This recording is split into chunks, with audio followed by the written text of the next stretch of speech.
বলি লীলাবতী, আরে ও লীলাবতী, ঘরে কি কিছু খাওয়ার নেই? এত বেলা হয়ে গেল, এখনো মুখে জল পড়েনি যে। ঘরে চাল ছিল না বাবা, মায়া বৌদির কাছ থেকে এনে ভাত চড়ালাম।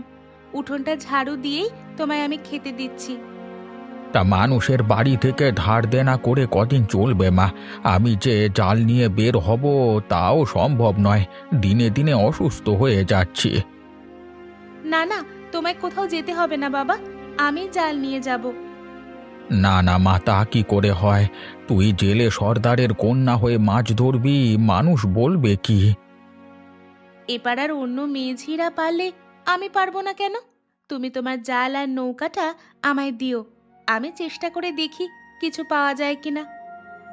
বেশ মা, তাই যা। তুই যদি কিছু টাকা আনতে পারিস তবে আমার চিকিৎসাটা হবে। এখন যাও, হাত মুখ ধুয়ে এসো, আমি তোমার জন্য খাবার বেড়ে দিচ্ছি।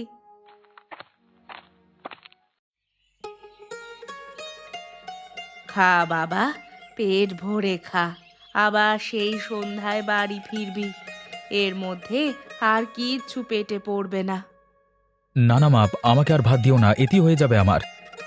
মাছের মুড়ো দিয়ে মুগ ডাল রান্না করেছি, ওটা খেয়ে যা বাছা। ও বৌমা, ডালটা নিয়ে এসো তো। এই নিন মা, উনুন থেকে নামিয়ে আনলাম কেবল। ওটা আমার হাতে দিয়ে তুমি তাড়াতাড়ি কটা রুটি সেঁকে ফেলো, দুপুরে খাওয়ার জন্য ওদের সাথে দিয়ে দিব। ঠিক আছে মা, আমি এক্ষুনি নিয়ে আসছি। ওসব লাগবে না মা, আমি আজকে তাড়াতাড়ি ফিরে আসবো। কেবল তো জঙ্গলের পাশের জমিটা চাষ করতে হবে। তোর তাড়াতাড়ি হয়ে গেলে নদীর অপর পাশে যাস তো ছোট, ওখানে গম আর জব দিয়েছিলাম, ওগুলো একবার দেখে আসতে হবে। ঠিক আছে দাদা, আমি আসবার সময় দেখে আসবো। আর কটা গমও সাথে করে নিয়ে আসিস তো, কতটুকু পরিপক্ক হয়েছে তা বোঝা যাবে। এই নাও তোমাদের দুজনের জল খাবার, দুপুরে খেয়ে নিও মনে করে। ঠিক আছে বৌদি, খাবো আমরা। আর সংসারের প্রতি এত মনোযোগ না দিয়ে নিজের প্রতি যত্নশীল হও, সারাদিন তো কেবল কাজই করো। গৃহস্থ বাড়িতে থাকতে গেলে নিজেকে সময় দেওয়া যায় না, ফসল তোলা থেকে ঘরের কাজ সব একা হাতেই করতে হয়। অমলের বউ আসলে তোমার আর এত কষ্ট করতে হবে না জয়া, সে তোমাকে সাহায্য করবে। হ্যাঁ মা, তখন আমার দায়িত্ব অনেকটা কমবে। ও বৌমা, ওদের তো খাওয়া শেষ, চলো এবার আমরা বসে পড়ি। হ্যাঁ মা, খাবো।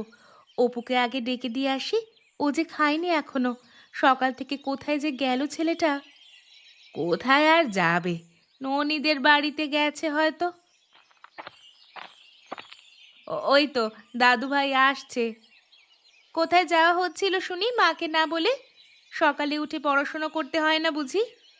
আমি বাড়ির সামনেই ছিলাম মা, মাত্র মাইক দিয়ে গোপাল কাকু মেলার কথা বলে গেছে। মা, ও মা, মেলায় নিয়ে যাবেন আমাকে?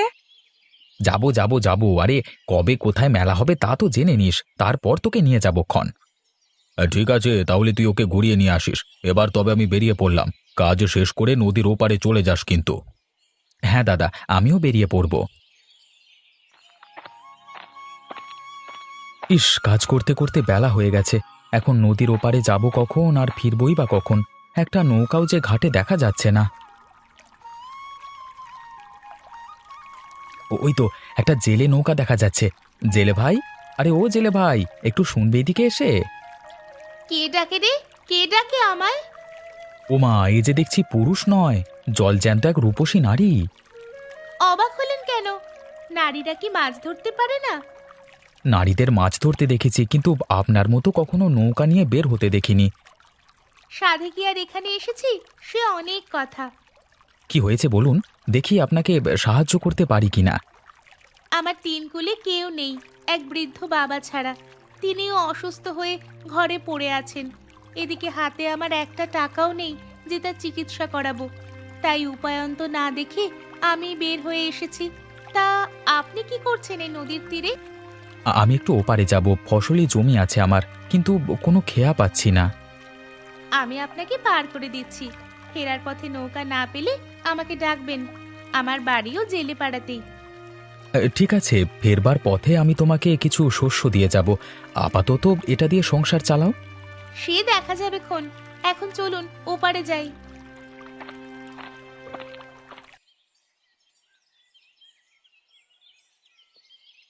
মা, ঘরে আছো তুমি? হ্যাঁ বাছা, আয়। অমলও আছে দেখছি। যাক, সবাইকে একসাথে পেয়ে ভালো হলো। কিছু বলবে দাদা? হ্যাঁ অমল, আমরা ভাবছিলাম তোর বিয়ে দিয়ে নতুন বউ আনবো ঘরে, সে নিয়েই তো কথা বলতে এসেছি। বেশ বেশ, আমিও এই কথাই ভাবছিলাম।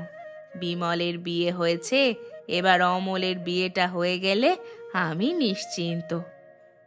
তা মেয়ে কি আমাদের খুঁজে বের করতে হবে, নাকি তোমার পছন্দের কেউ আছে? পছন্দের মেয়ে? হ্যাঁ, যদি কাউকে তোর মনে ধরে তবে সে কথা বলতে পারিস, আমরা তার সাথেই তোর বিয়ে দেব। আমার একটি মেয়েকে মনে ধরেছে দাদা, ওর সাথে আমার বিয়ে হলে আমরা সুখী হব। তা ওর বাড়ি কোথায়, বাবার নাম কি? ওর বাড়ি নদীর ওপারে। আমি আগে ওর মতামত জেনে তারপর তোমাদের জানাবো। হ্যাঁ, পরে না হয় তোমরা বিয়ের প্রস্তাব নিয়ে যেও। বেশ বেশ, তবে তাই হোক। আশা করি ওই মেয়ে তোকে নিরাশ করবে না।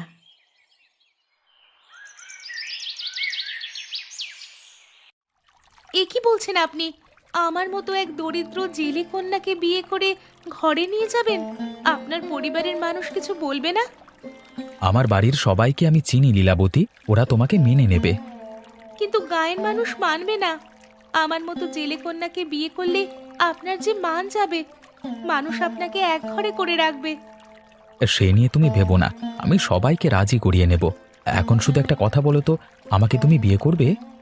আপনাকে যেদিন প্রথম দেখেছি সেদিনে আমার মন আপনাকে দিয়ে দিয়েছি। আপনার মতো মানুষকে স্বামী হিসাবে পেলে আমার জীবন ধন্য হবে। বেশ, তবে আমি আজকে গিয়ে মাকে বলছি। দাদা খুব শীঘ্রই তোমার বাবার কাছে বিয়ের প্রস্তাব নিয়ে যাবে। এবার তবে যাই। আমি আপনার অপেক্ষায় থাকব। বিদায়।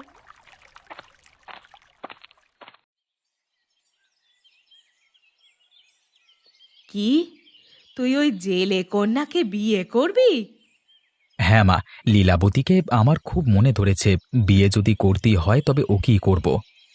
এই না না না, ওই জেলেদের সাথে আমাদের আত্মীয়তা হোক এটা আমি মেনে নিতে পারবো না। তুই অন্য কোথাও বিয়ে কর ভাই। জেলে বলে ওরা কি মানুষ নয় দাদা? তাছাড়া আমি লীলাবতীকে কথা দিয়ে ফেলেছি, ওকে ছাড়া অন্য কাউকে আমি স্ত্রী হিসেবে গ্রহণ করতে পারবো না।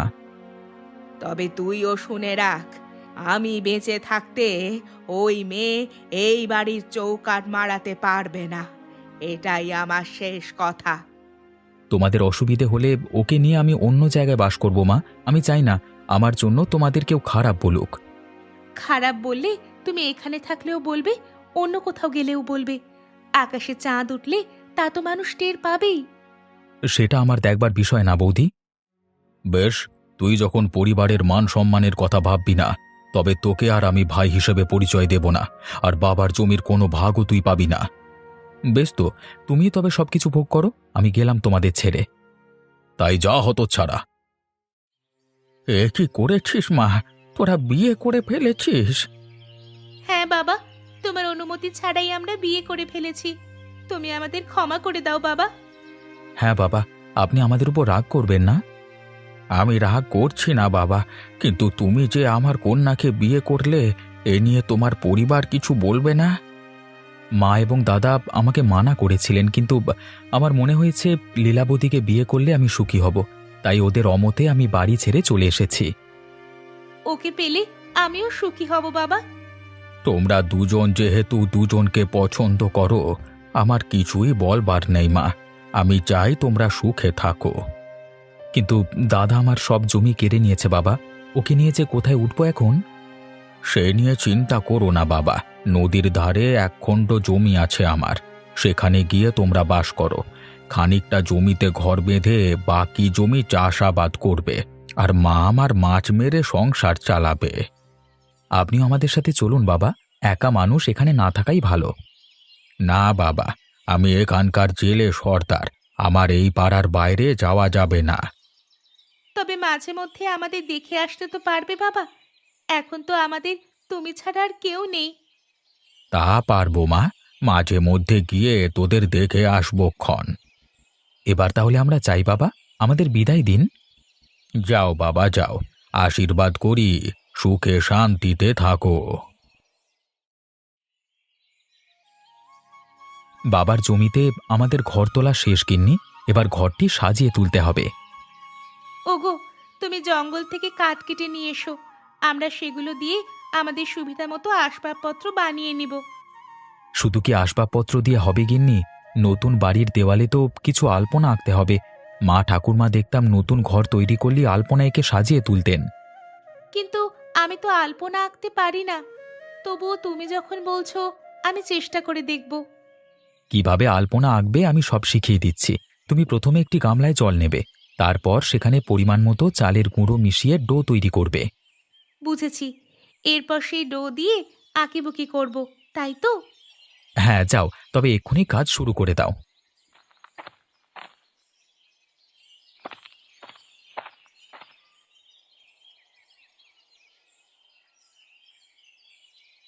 ডো করা শেষ, এখনই তবে আলপনা আঁকা শুরু করি। কিন্তু কি আঁকবো আমি? কি আবার ফুল পাখি শঙ্খ মাছ এসবই। আমি তো মাছ ছাড়া কিছুই আঁকতে জানি না। বেশ বেশ, তবে তাই আঁকো, বাকিগুলো না হয় আমি আঁকবো। গিন্নি, আরে ও গিন্নি, বলি রান্না বান্না হলো তোমার? আমার আবার মাঠে যেতে হবে তো। আমার প্রায় শেষ, তুমি পাটি বিছিয়ে বসো, আমি খাবার নিয়ে আসছি।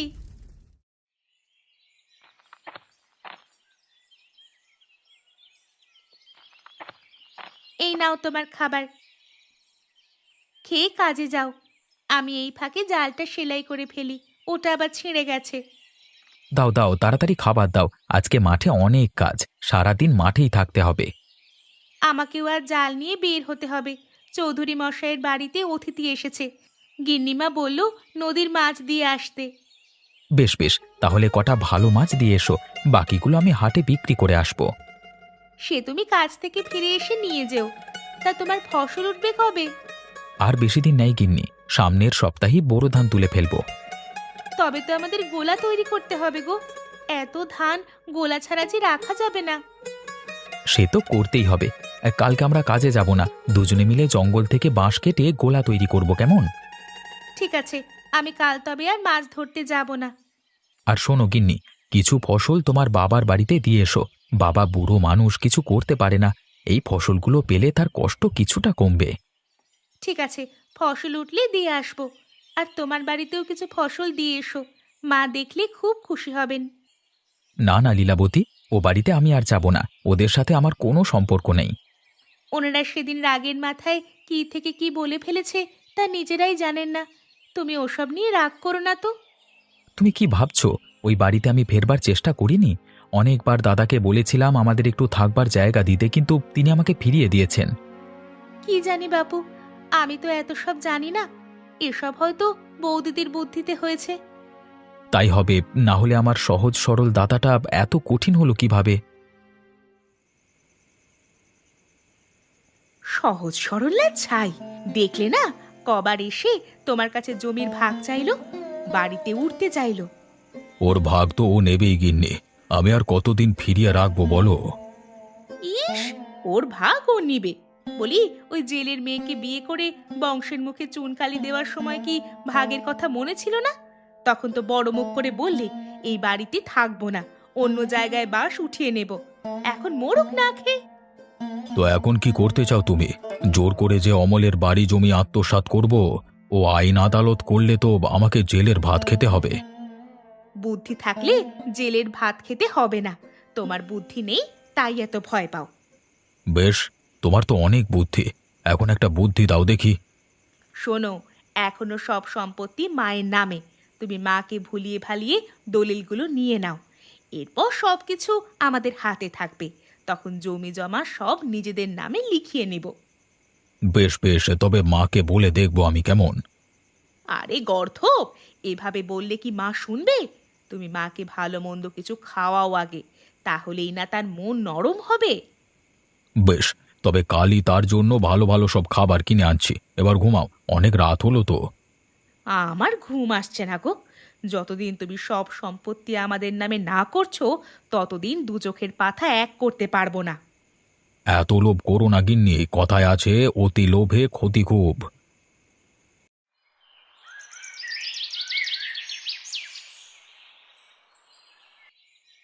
কি করছেন মা? দাদু ভাইয়ের সাথে গল্প করছি মা। তা তোমার রান্না কত দূর হলো? আমার রান্না প্রায় শেষ। আপনার জন্য খাবার নিয়ে এসেছি, খেয়ে নিন মা। সে কি কাণ্ড!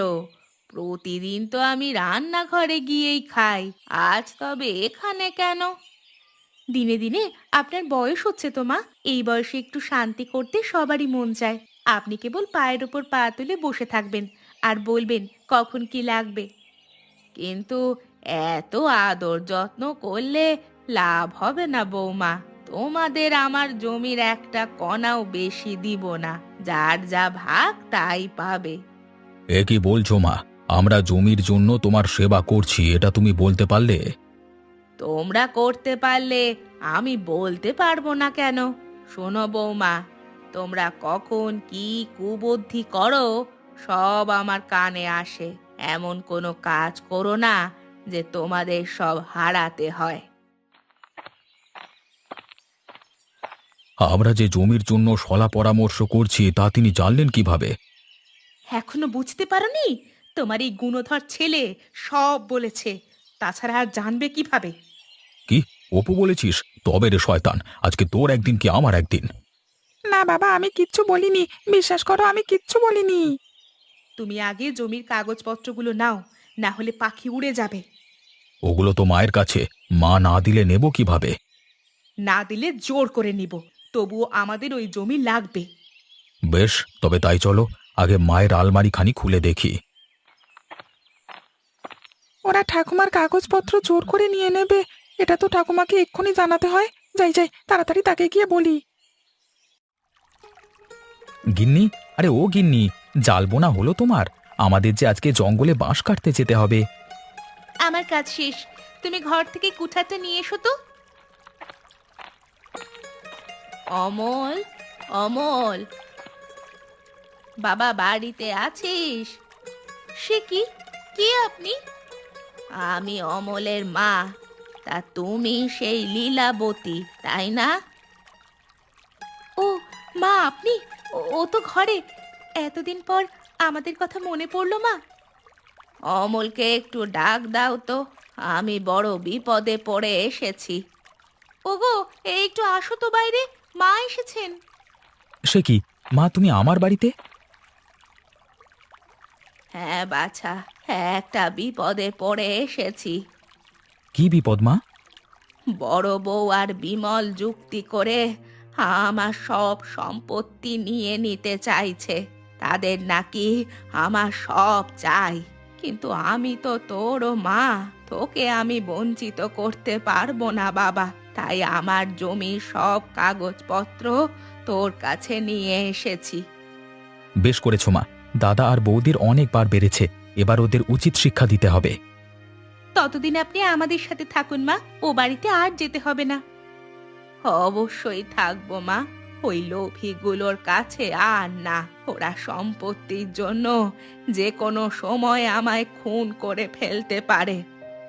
লীলাবতী, তুমি মাকে ঘরে নিয়ে যাও। আজ থেকে মা আমাদের কাছে থাকবে, সাথে সব দলিলপত্র। দাদা বৌদি যদি কখনো তাদের ভুল বুঝতে পারে, তবেই ওদের সম্পত্তি ফিরিয়ে দেব। তাই চলুন মা। হায় হায় হায় হায়, আমার যে সর্বনাশ হয়ে গেছে। এতগুলো কাগজ নিয়ে মা চলে গেছে আর আমি টেরই পেলাম না। আমি তোমাকে আগেই বলেছিলাম গিন্নি, মায়ের সাথে এরকম আচরণ করো না। এখন বুঝেছো মজা? চুপ করো তুমি। মা যে বাড়ি ছেড়ে চলে গেছে সেটা আটকাতে পারলে এমনটা হতো না, তাও তো তুমি পারোনি। সে কি আমাকে বলে গেছে নাকি? আমিও তো কেবল শুনলাম মা বাড়িতে নেই। এখন যদি মা অমলের কাছে গিয়ে ওঠে তখন আমাদের কি হবে বলো তো? ও যে সকল অন্যায়ের প্রতিশোধ নিবে। তাই তো করবে গিন্নি, সুযোগ পেলে কি ও ছাড় দেবে? না না না, এটা হতে দেওয়া যাবে না। ওই জমি আর বাড়ি না থাকলে আমাদের যে পথে বসতে হবে। যে করেই হোক অন্তত আমাদের ভাগের সম্পত্তিগুলো উদ্ধার করতেই হবে। তাহলে এক্ষুনি কাকার বাড়িতে যাও, ঠাকুমা সেখানেই আছে। যদি তার কাছে ক্ষমা চাও তবে তিনি নিশ্চয়ই সব ফিরিয়ে দেবেন। সত্যি বলছিস অপু, মা ওখানেই আছে? হ্যাঁ বাবা, আমাকে সব বলে গেছে।